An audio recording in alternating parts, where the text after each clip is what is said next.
For the past 3,000 years, this letter has been known as Nun, because that's what the Phoenicians called it. But to the ancient Hebrews and to the creator of the ancient Hebrew alphabet, this letter was and is Nachash, the snake.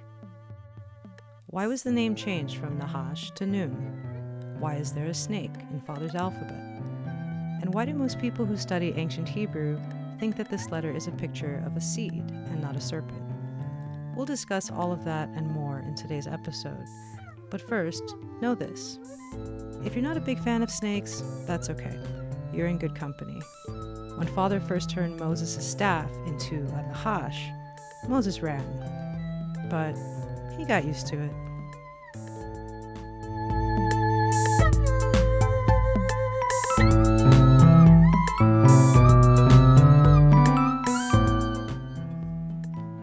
If there's one story in the Bible that explains what a snake is doing in Father's alphabet, it's the story of the Bronze Serpent, when Father used a snake as a symbol for life.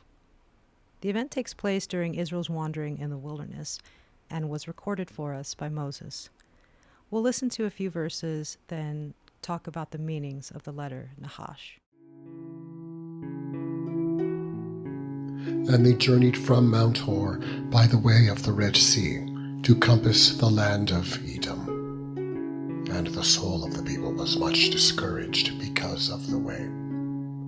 And the people spake against God and against Moses. Wherefore have ye brought us up out of Egypt to die in the wilderness? For there is no bread, neither is there any water, and our soul loatheth this light bread. And the Lord sent fiery serpents among the people, and they bit the people, and much people of Israel died. Therefore the people came to Moses and said, We have sinned, for we have spoken against the Lord and against thee. Pray unto the Lord that he may take away the serpents from us. And Moses prayed for the people. And the Lord said unto Moses, Make thee a fiery serpent, and set it upon a pole, and it shall come to pass that every one that is bitten, when he looketh upon it, shall live. Just like Father used the Nachash in the wilderness to give people a chance to live, the letter Nachash is used in Hebrew words to mean life. We see it in words like nefesh, which means living being or soul, and also in the word grace, which in Hebrew is chen. In the days of Noah, Father flooded the planet to destroy all life from the face of the earth. But Noah, it says, found chen. He found grace. By the letters, Noah's life was protected. YASHUA took the meaning of Nachash to a whole new level when he linked the Nachash Nahushet to his death on the cross. This is one of those scriptures that most people have heard so many times they can quote it in their sleep, and maybe to a lot of people it's lost meaning. But let's look at it in the context that YASHUA put it in and throw some Paleo in there, because he paints a beautiful picture here. He's talking to a teacher of Israel who's familiar with the story of the Bronze Serpent, and he says, As Moses lifted up the serpent in the wilderness, even so must the Son of Man be lifted up, that whoever believes in him should not perish, but have eternal life. For God so loved the world that he gave his only begotten Son.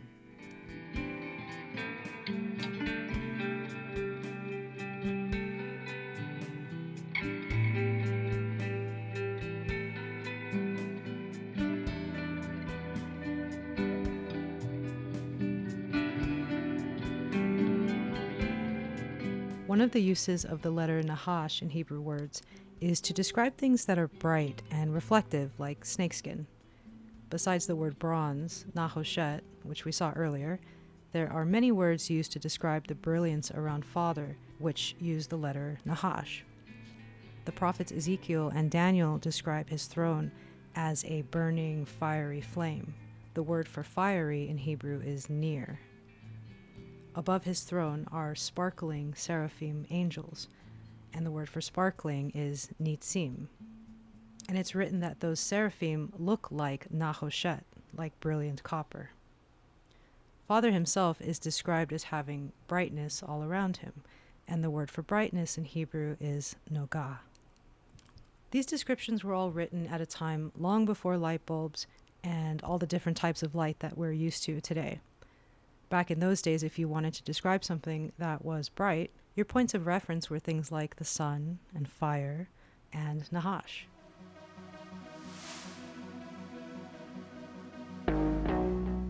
This is the Hebrew word har. It means mountain. When it rains or snows on a har, water flows downhill, looking like a Nachash. And this is how a nahar is created. Nahar means river in Hebrew.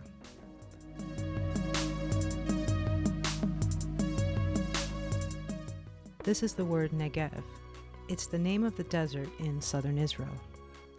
If you know a little Paleo, you might see the letter Beit and the letter Nachash and get the sense that this place is home to snakes. The concordance says that the word Negev has nothing to do with snakes. It comes from an unused word meaning parched. But look at the Paleo, and then look at what Father has to say about the Negev.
Some of you may have been taught that this ancient Hebrew letter is a picture of a seed and not a snake. That's because people try to associate this image with the modern name of the letter, which is Nun. But the word Nun is not original Hebrew. There's Joshua's dad who was named Nun, but Joshua's dad was a man who was born and raised in Egypt, where they worshipped a god named Nun. The closest word to Nun in the scriptures is Nin, and it means offspring. So some people take this letter to be a seed, which is a type of offspring.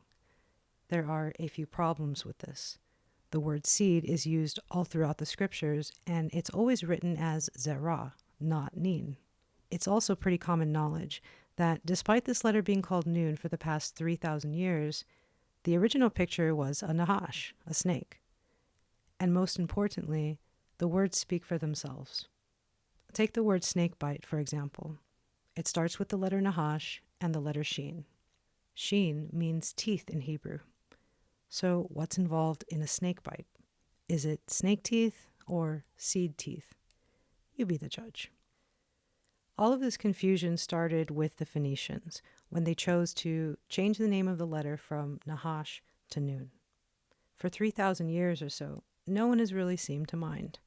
But over here at Original Hebrew, we mind.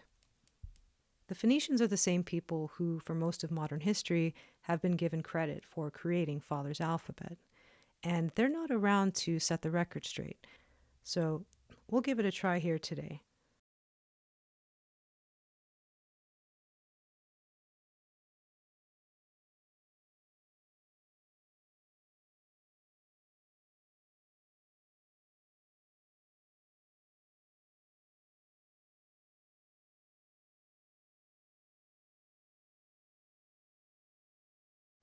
Okay, everybody, so we try to bring some new developments or some new information because this is original Hebrew, which takes original Hebrew script. because that's the way Creator, otherwise Father, wanted it to be. Now, they always are telling us that the Hebrew alphabet came from Phoenicia, from the Phoenicians, and that's what it's credited to. So let's take a look. Here are all the people that got together and used the Phoenician alphabet. Notice here is the Minoan script from 1550 to 1050. Notice they got their own script. Here is an example of the Mari. Notice in 1800 they have their own script. Here is the Luvians. These people live right at the south, east corner of Anatolia, otherwise it's Turkey. Coastal people. They have their own script, 10th century. Here we got linear bead tablets from Pylos, one of the islands in the Greek set of islands. They call it the Peloponnesians. And here's their script, 13th century. 1375, linear B. And here we got a fragment of linear A from 1800 to 1450. Here is 1600 to 1450, linear A. And notice this one. They say it's Phoenician writing, right? Right. Now here's the king of Phoenicia, Tyre. Tyre is Phoenicia. The capital of Phoenicia. Now here's the king of Phoenicia in his own script, writing to Pharaoh of Egypt in their own script. Now when they got their own script, how did they go all of a sudden original Hebrew Paleo writing? Right. It's clearly a different script, clearly cuneiform. In every case, they all have the linear A, the linear B. They have their Luwian type writing. I mean, they have their own writing in Mari. And all of a sudden, after 900 BC, they're all writing in Hebrew, and they're calling it Phoenician. Right.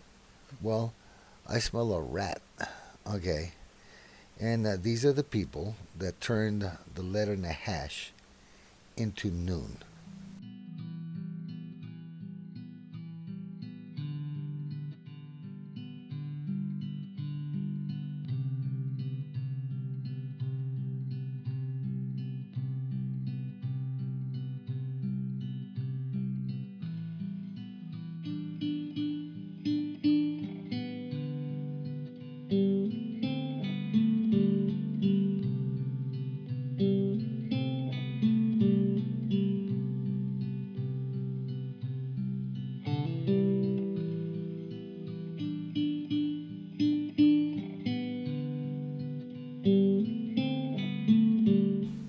And we already know that the Israelites were getting the habits of their neighbors. Yep. That if you don't keep your own ways, you're going to get their habits. And guess what? They took a Nachash and they let it turn into a Nun.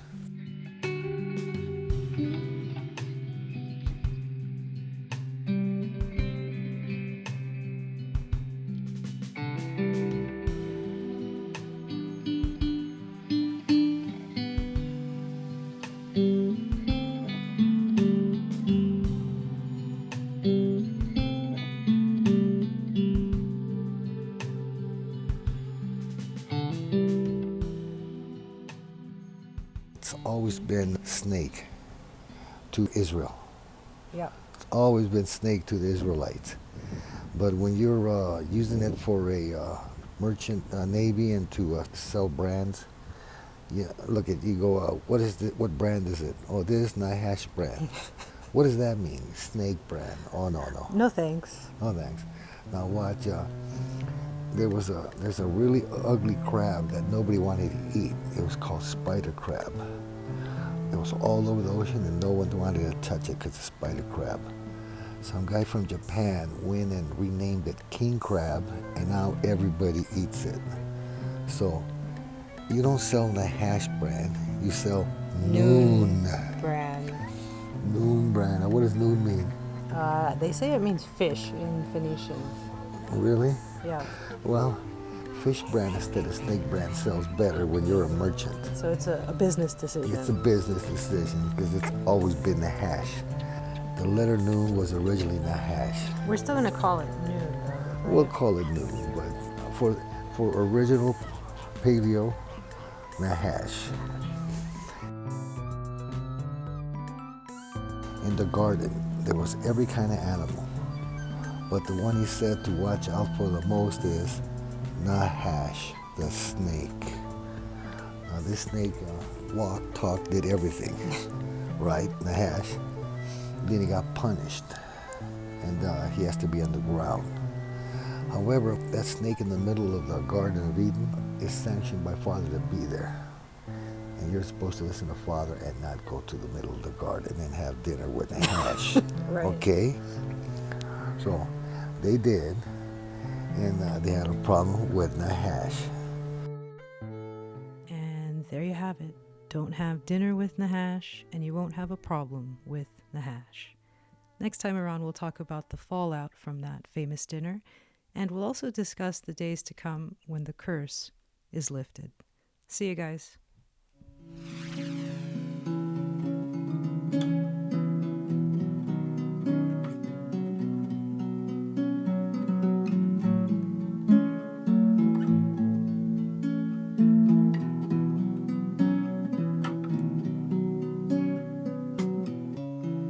What is lost, I pray you find. What has gone from yours to mine? What is this I seek in the islands like a dream?